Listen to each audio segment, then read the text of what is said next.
Sony is setting some pretty grand expectations with its 2022 TV lineup, led by the introduction of the world's first consumer QD-OLED TV. The company's current and well-regarded OLED sets use panels from LG Display that are tuned with Sony's own processing. But the new flagship Bravia XR A95K TV will include a QD-OLED, quantum dot organic light emitting diode, panel manufactured by none other than Samsung Display. It'll come in 65-inch and 55-inch sizes, with both coming in at 4K resolution. It was rumored that Samsung Electronics might announce a QD-OLED for KTV at CES 2022, but that hasn't panned out so far. So it's Sony that gets the prime spotlight instead.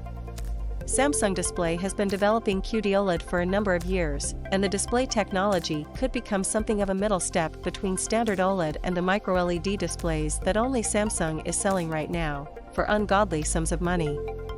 QD-OLED is designed to combine the best traits of OLED, perfect blacks, infinite contrast, etc., with benefits of quantum dot LED TVs like improved brightness and more vivid color reproduction at higher brightness levels. It's not a major new approach like MicroLED, but more of a progression from where things have stood for a few years. What's the difference between OLED and QD-OLED? QD-OLED screens differ from the traditional OLED panels that have long been manufactured by LG Display in the way they produce an image. LG's displays are considered WRGB OLED because they use blue and yellow OLED compound to generate whitish light pixels that are passed through color filters to produce red, green, and blue subpixels. More recent OLED TVs also have a fourth unfiltered/white subpixel meant to enhance brightness, especially for HDR content.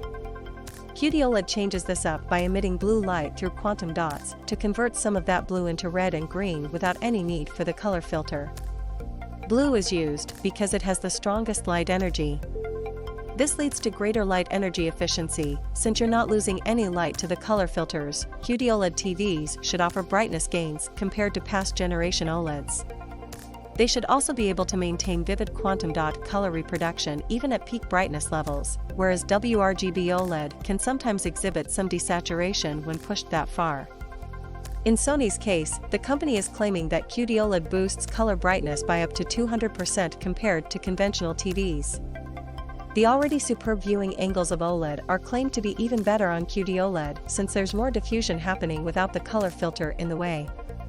The possibility of burn-in isn't eliminated by QD-OLED, but the hope is that these panels could exhibit a longer overall lifespan than existing OLED TVs since the pixels aren't working as hard. Samsung Display is using 3 layers of blue OLED material for each pixel, and that could preserve their longevity. Sony is still sourcing from LG Display for its other 2022 OLEDs, the A90K and A80K, so that business relationship isn't going anywhere. But the company now finds itself in the unique position of having 2 different types of OLED TVs. It'll be very interesting to see the head-to-head comparisons between QD-OLED and the best normal OLED sets from LG and Sony once they all start shipping to consumers this spring. Aside from its one-of-a-kind panel, the A95K comes with a unique stand that can either put the TV in a front position style, where the display is in front of the stand, or a back position if you want to position the pricey TV right up against a wall. The back of the TV also has a funky look to it that I can appreciate with built-in cable management. Even the step-down A90K OLED stand has a trick where it can raise the display enough for a soundbar to rest on it without obstructing the view. The A95K will have 4 HDMI inputs, with 2 of them having full HDMI 2.1 capabilities. All of Sony's latest OLEDs will support 4K gaming at 120Hz, auto HDR tone mapping when connected to a PS5, and auto low latency mode. And these TVs will finally ship with the option for variable refresh rate out of the box, instead of making buyers wait for a software update like past models. Hopefully that's a sign that VRR is coming closer to arriving on the PlayStation 5 itself.